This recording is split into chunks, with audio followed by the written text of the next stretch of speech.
What is up, guys? This is Basak, and you are watching En Route, which is our brand new content segment where culture meets business. This show was sponsored by the good folks over at Roadmap MBA. Shout out to them. Follow them for all of the amazing work that they are doing. Now, today, we are so excited to have the guy with us, music exec, influencer. He's smiling at me. Photographer, manager, man of the hour. I'm going to give you a warm intro. I made you wait. Lenny S from Roc Nation. Hi, sir. How are you doing? What's up? What's up? What's up? How you doing? Good, thank you. So great to have you here with us on the show.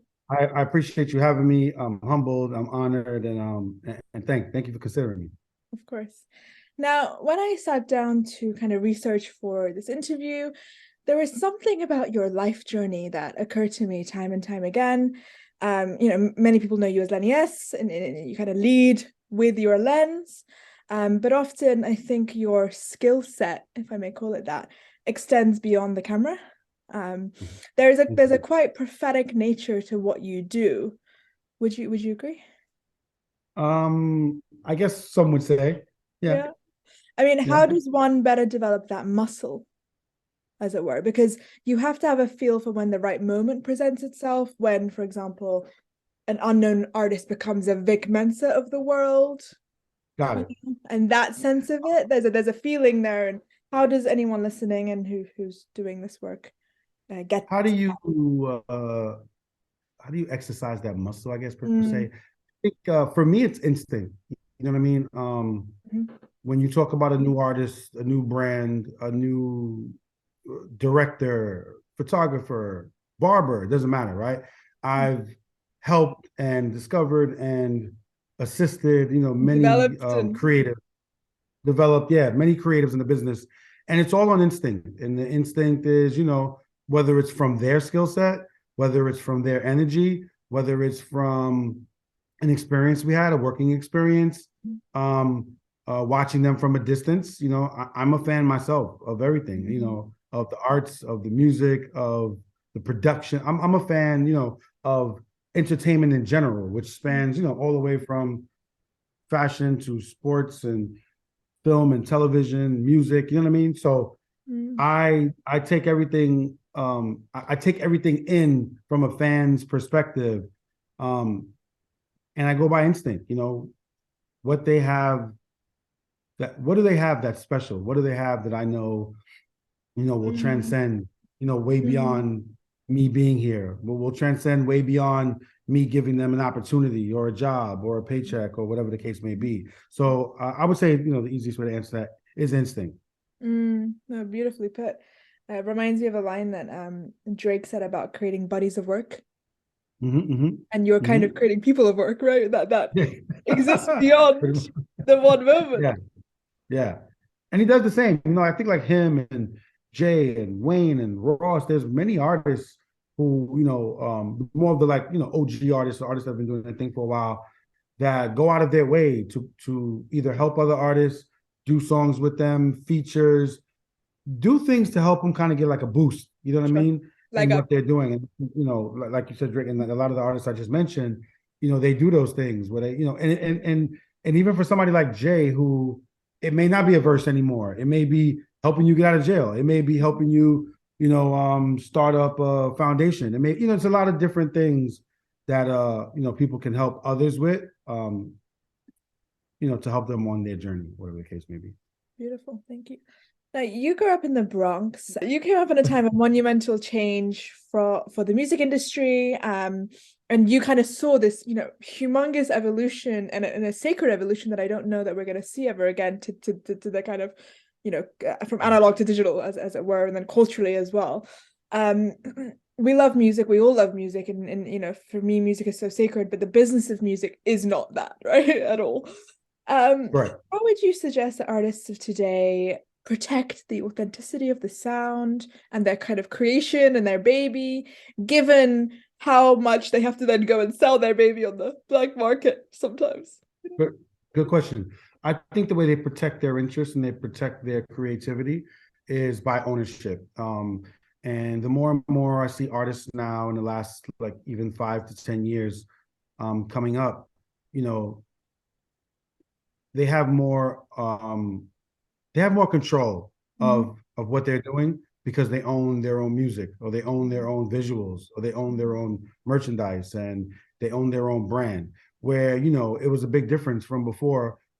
Obviously, most of the people who were able to, you know, transcend from wherever they were, from the demo stage to, you know, signing to a real record company, they had the absolute backing of the record company, you know, to assist them. You know what I mean? But doing that, you know, you lose some of yourself, and you lose some of your creativity, and you lose your rights, and you lose your ownership, and you know, you gain on one hand, but then you lose a lot on the other hand.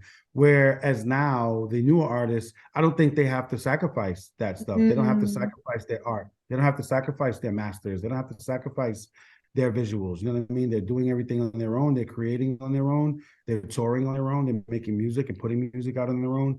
And you know, I just love that it's their choice to then go and sign with a major company or sign with a major brand. You know, if they want to do things that are maybe, you know, out of their span right now, and maybe that another company can enhance for them, or you know, or add on to what they're doing. I think it's dope that they have the choice and the option. Whereas before, there was no option. I mean, unless you had money, unless you were backed by somebody who had, you know, some good financial support. But besides that, so I just think that they have it better because they can protect themselves more, and they can make the decision. Now labels are going to artists, and brands are going to artists to sign them. As whereas before, it was totally the other way around, as you know. And it was all about the gatekeepers and the production companies and the managers and the record companies who made their choice to bring you in. Where now, you know, artists are making their choice of who they want to sign with. Absolutely. It's funny while you're talking, the thing that occurs to me is actually it's flipped on its head tremendously in beautiful ways, but actually also very challenging ways, in that the single onus is on the single artist initially, right? You know, you're doing your beats in your bedroom and that's it. And you gotta be sick at it. You gotta be so good before you add on the team and the pop. And actually the pressure that can do to someone's creativity is a different kind of issue that you didn't have before. Yeah. Before it was like, let me just, you know, get this stuff in front of these guys. Now it's like, actually I could be my own accountant and my own photographer, my own this and my that. So there's pressure in that sense of the word, because you need to be all those things. Yes, I agree. And I think it's like both sides of the coin, right? There's pressure, and then also there's not, right? In a sense, because everything you said was correct. So the pressure's there, but then there's also not pressure in when you have to release stuff. You don't have the pressure, let's just say, of a record company's timeline, because they need to make back their money for the fiscal year or whatever the case may be, and they're pressuring artists to, you know, obviously they gave up money for you to do this project. They want this project to be released. They want to recoup their money. But I think that there's pressure there, and when, you know, you're supposed to hand that in and release it, and you may not be there. You may be 60%. You may be 50%. You may and not be good ready. quality work as well. Exactly. Right? You want hits. I you think want to. Yeah, exactly. So I love it. It's and I'm curious to see where it's gonna all go, you know, next, as it were. Definitely gonna sit by and watch. Now, I connect with artists every single week, and I kind of witness the love and the passion they have for what they do, really firsthand, being kind of talent adjacent, as I call myself. What I do find that's missing is something we just discussed briefly offline, which is, you know, there is a serious level of knowledge for the admin side and for kind of the contractual side of things. They don't really know how to operate in that space, which is why we wanted to launch this series. What does great artist management look like for you? And do you have any advice for any artist managers out there, given that you are, you know, one of many artist managers? I think great artist management has to deal with knowing you're going to be dealing with and covering and taking care of and nurturing and caring for every aspect of your client's life. To me, that's a good manager. Now, obviously, a lot of people draw the line, and, you know, they just do business. They don't do personal. They don't do family. They don't do, you know, everybody has, you know, their rules on how they do it. You know, I come from an old school point of view where, you know, I like to only work with family. You know what I mean? I've been with the same company almost 30 years. You know what I mean? I'm not jumping around from label to label. And by the way, totally fine if you are. But my point is, I'm about loyalty, and I'm about honor, and I'm about integrity, and I'm about respect. And, if I have a client, you're going to get all of me. You're going to get all of me. Your career is going to get all of me. Your endeavors, your deals, your future, your wife, your kids, your family, everybody that's in your world is going to get, 100% of me. And to me, that's just a great manager. You know what I mean? Where artists, or whatever, let me not say artists, clients, the management clients are giving you their life in their hands, for them to make it, to make it successful, to make it better, or to make their dreams come true. And that's creating opportunities that weren't there. That's, creating brands, deals that weren't there, creating things out of, that didn't exist, that the phone call didn't come in. An easy manager is just going to sit by the phone and let the calls come in. Because if you have a decent client, people are going to be like, oh, I want them to perform here, or I want to, put them with my headphone company. Those calls can come in and you can manage them. What are you doing about your client that they've never done before? That they love, they go skiing every, winter with their family, but yet, there's no ski deal on the table. You have to kind of look at things that are sitting right there. Not only, obviously get creative and think out the box and dig in, but also the things that are just right there on the surface. But my point is just creating opportunity and creating income for your client, opportunities and income that weren't there prior to you being there, to you getting on, and making sure that they're good all around the board. It's also important to then get to know your client. There's so many managers that don't necessarily know even their favorite. Like, you should know their favorite food, base level, or their genre of person, or their personality type, or it's like a date at the end of the day, because this person you're going to work with in and out, and you have to be able to answer for them and their best interests. You can't do that if you don't know what those are. Let me tell you something. I used to work in the studio. I used to be an A&R. So between A&R, management, and everything, I worked with a bunch of artists.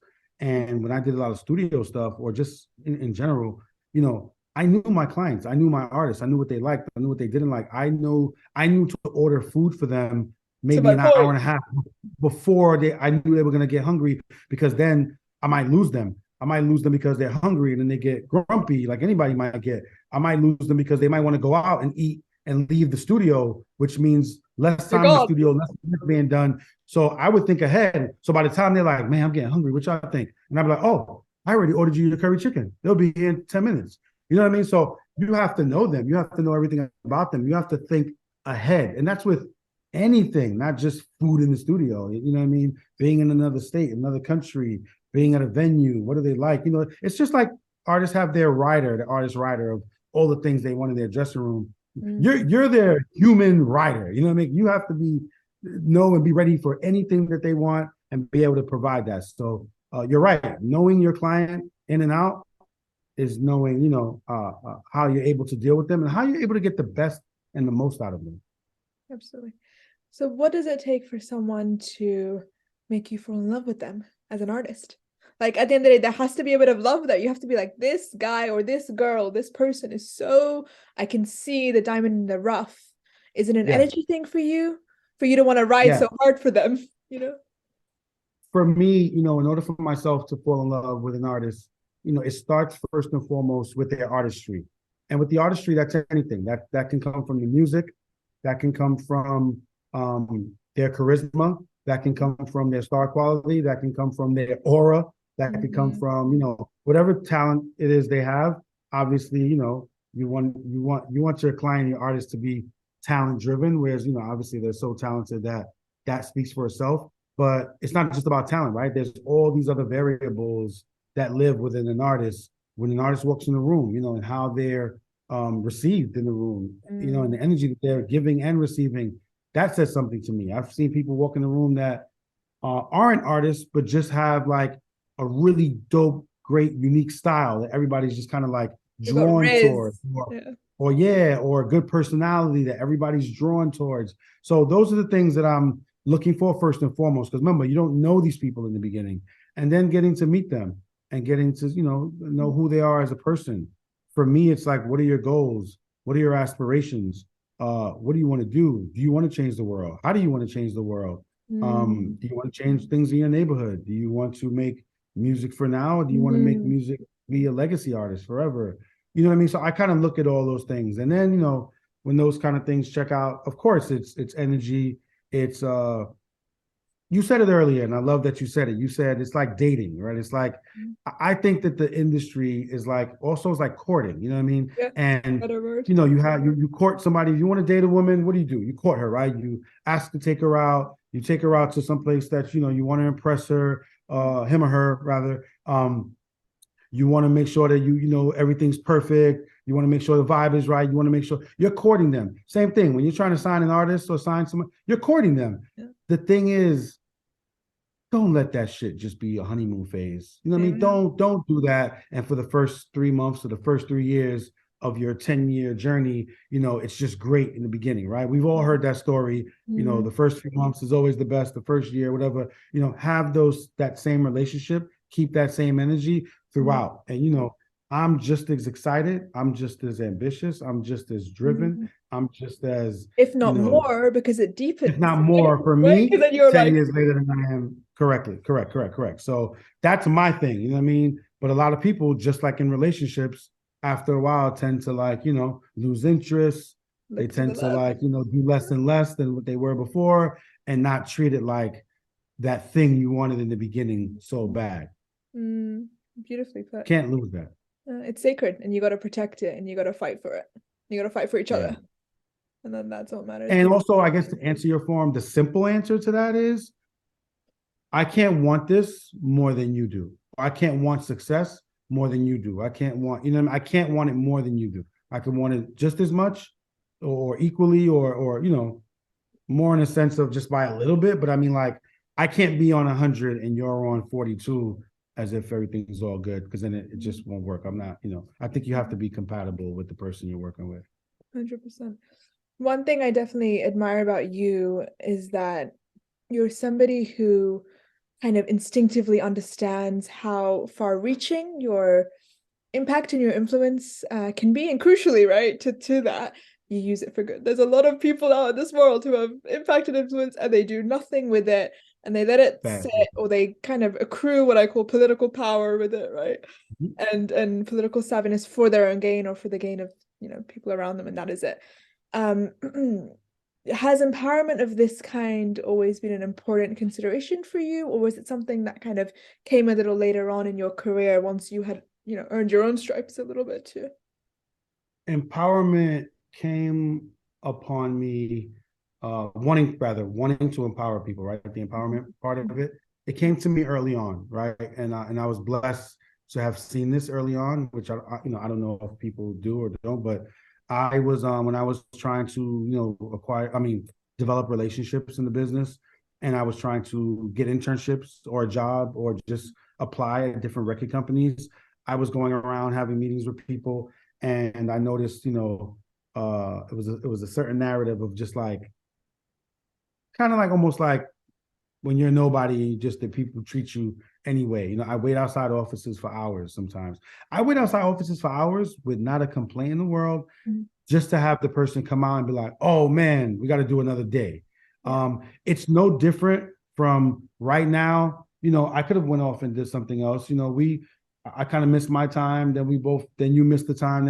And I could have been like, well, fuck that. Now I'm not, I'll do it tomorrow. I'll do it another day. Where it's like, I don't need to do that, right? Like, I'm here. I got the time. She's got the time. Let's knock it out. You know what I'm saying? And I just want to keep my word. You know what I mean? It's easy to do the other side, right? It's easy to be like, hit Rachel. We'll do it another day. Or it's easy to blow you off. I don't want to do that. So sitting at those offices, kind of like, I guess being played here and there, or just not being, let me not say being played, not taken serious back then. I made myself a promise, literally sitting outside this guy's office that I know till this day. I waited for 3 hours, and then when he came out, he still curved me or kind of brushed me off, which again, he was busy. It's all good. I'm not even saying it as a complaint.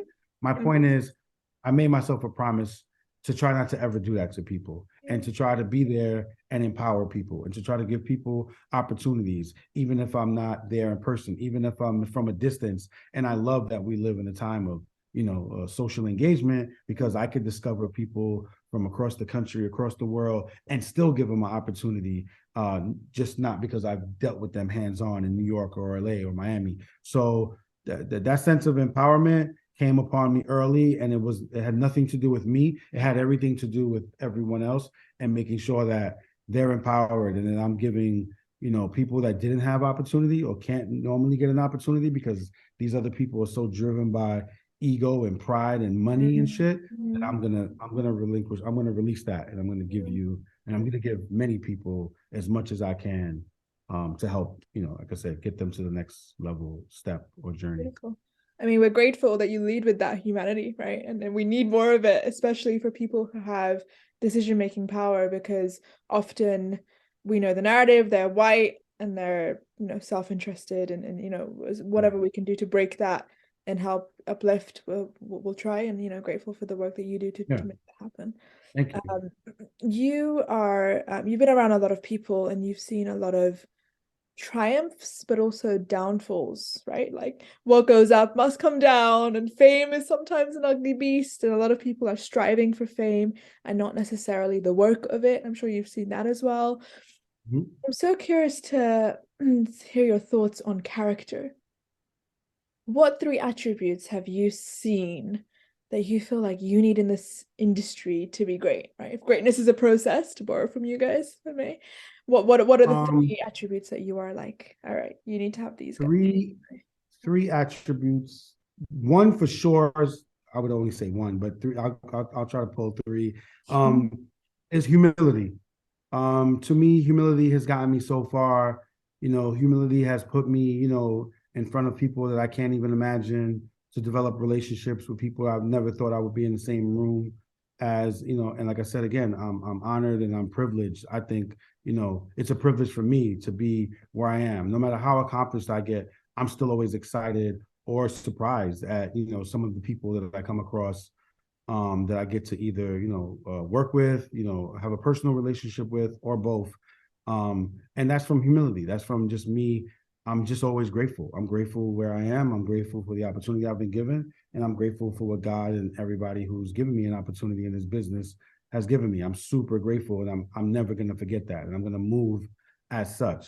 So to me, like, being humble and having that humility, it keeps you grounded. It keeps you, it keeps your self-awareness like at an all-time high, where, I could look in the mirror and be like, that was wrong, or that was some bullshit, or nah, you're not wrong. You're right. Or I can go to my friends, I can go to people that I love and trust and ask them for their opinion and take it, and not take it with a grain of salt, or not take it with an attitude and be like, okay, I love that person, I trust that person, and they told me, got it. Even if I'm doubting myself, or even if I, was lying to myself, Right. So the humility, regardless, even if I fake myself out, somebody around me let me know. So humility is one. I think respect is 2. And I'm not even talking about receiving it. I'm talking about giving it. Obviously, you should always get what you receive, but this business is run or driven by ego a lot, mostly. And it's everybody trying to be smarter, harder, tougher, more right. There's so many things they're trying to do before just what it is. Like, you may actually be wrong, you may actually not. So it's like that part of the respect factor, it goes with the humility, and respecting people that you may not think are important. So many people in this business treat people a certain way because of who they are, or who they know, or what they do.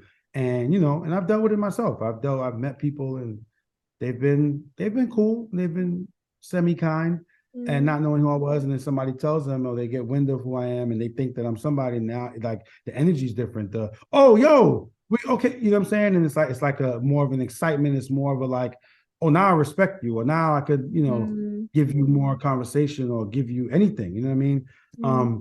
So respect is a big thing for me. I respect everybody, and I treat everybody the same. I'm gonna treat you, and I see a little bit about what you do, and I congratulate you, by the way. And obviously, I respect it, right? I'm doing your interview, but like, I'm gonna treat you the same way I'm gonna treat Oprah. You know what I'm saying? Like, to me, there's no difference. I'm not gonna let the accomplishments have me respect somebody more than somebody who hasn't reached there yet, because I believe you will too. And I think that, you guys should equally be treated the same. So respect is 2. And then 3 is, for me, is loyalty. I mean, I think loyalty is big, and loyalty has done me right. And loyalty, has me in the same, like I said, the same place for almost 30 years with the same brothers. And, there are people who fall off along the way and people you gain along the way. And I'm loyal. I'm loyal to friends that I've had for 2 years, just as I am with the ones I've had for 20 years. And, I try to, make sure that I pick out those people, Wow, with good discernment. judgment. You know what I mean? Yeah, And discernment. we slip here and there, but respect it. I mean, humility, respect, and loyalty to me say a lot. Beautiful. I could literally speak on those for at length. One thing that you said when it comes to humility and respect, especially, always kind of, it's your village, right? Your village raised you and gave you and fed into you. And so actually, more than anybody else in my mind, when it comes to these 3 things, but especially those first 2, I owe my village my respect and the way that I operate in the world. If I'm polite to someone who's rude to me, it's because my mother raised me better than that. It's nothing to do with me, right? On some level, Yep. it's like the people that have poured into you to be the person that you are and all the experiences that you have, you owe them, because you are the physical embodiment of their sweat, blood, and tears. And that's where it becomes very real. And that's where it's like, it's not even about me, it's not about you, it's about the lessons that I've kind of internalized and what that looks like. Because like you said, it's very easy to be lazy. And laziness comes out in a myriad of different ways. And if we pause for a minute and we're kind and we're intentional and we don't treat people the bad way, so much good can happen. And also you feel better and you do better. Yeah. It all works. How do you, busy man that you are, find stillness among this much noise? I'm sure someone's hitting you up for an interview every other day, so we're glad you're here with us. But you could have been anywhere in the world. So. What's funny, right? Sometimes, we pick and choose, obviously, what we want to do and what makes sense. And sometimes it's a random, right? We were speaking on DM, just like on some cool shit, you know what I'm saying? Random, and it's like, sometimes it'll just be that. And you ask for the interview, and it's just like, okay, you know what? Hit up, the energy's good, conversation's good, you seem like you're doing your thing, you're killing it. Like, there's no, and I know people that have been asking me for an interview for 3 years. And I've been like, so it's like, there's no rhyme or reason, honestly. Like, I want to do interviews and stuff like that, and make myself available when it makes sense. So like, I'm dropping a book soon, but it's not going to be for months from now. But so I kind of want to hold off on those interviews till then, so that, obviously it ties into something. And I don't ever feel like I have enough knowledge or, experience to come on and just interview as myself, right? Which other people may feel differently. I get it. But I'm saying, like, I always want it to be with some purpose or intent. So it's like, for me, the way I rationalize with myself is like, oh, my book is coming out, I'll talk about the book. And then you can ask me other stuff. But, but anyway, sometimes it's random. And sometimes it's just, it has to make sense. I'm older now. I'm doing everything way more with way more intent. You know what I mean? And not just doing a bunch of stuff that I could be doing. So, to answer your question, I'm just really thinking hard about, where my energy should go, where, and what's next in this next phase, right? And in this next When I'm putting my energy towards, what's it going to be on the back end? You know what I'm saying? And what's it going to look 20 years from now? Yeah. And finally, so just being more careful. Beautiful. And finally, from 95 till now, do you ever imagine that this would have been your life? And what are you most grateful for in business and in life? I would have never thought from 95 to where I am now, I would have never thought that. I definitely knew, and I definitely was, 100% positive on getting a position within the entertainment industry. That I know for sure. Nothing was going to stop me from doing that. How long it would last, I don't know. But I know that, when I put my mind to things and when I put my energy towards them, I feel like I can't fail. Not even coming from a cocky standpoint, No, more no, from a no. confident one of just like, I'm loyal, you know, I'm Competent. pretty decently smart. I'm competitive. You give me a task and I'm a soldier. I'm a fucking like, I'm one of the best soldiers you'll ever get. So I may not be a general and I may not be a captain.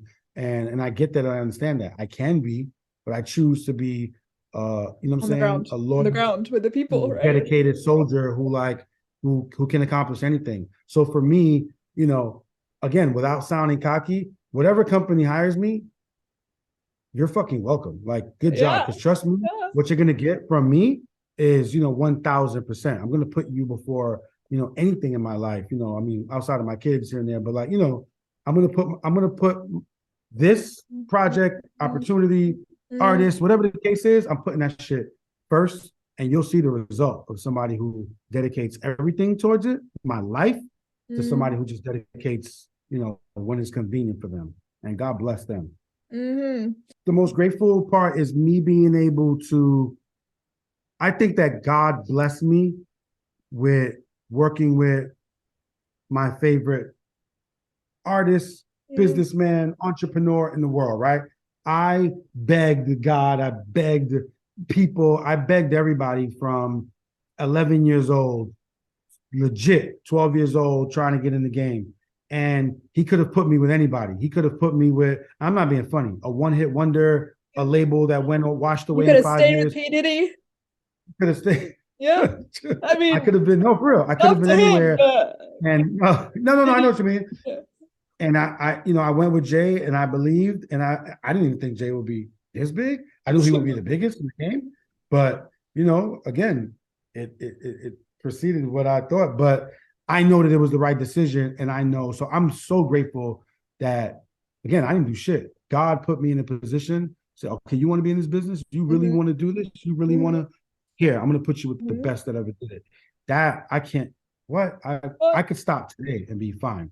So that's sort of the double answer for you know, in business and in and life. then But I life. mean, obviously, I'm most grateful for my children in life, and just, you know, the opportunity, and then also the legacy that I get to leave Mm, behind, being somebody, you know, who made a couple of decent things happen in entertainment that hopefully they could be proud of, and leaving, you know, leaving 30 years of hip hop, you know, coverage and hip hop imagery behind, for them and for iconic everybody else. imagery that will stand the Yeah, test of time, right? They're gonna yeah, exist way hopefully. before we're all gone, but we're all talking about these covers and these Yeah, moments. no, hopefully. Beautiful. So, and right now, my picture of Nipsey Hussle in the blue, God bless my Mm. brother Nipsey, is in the Smithsonian Oh, in DC. You know, so it's obviously working. You know what I mean? What I intended.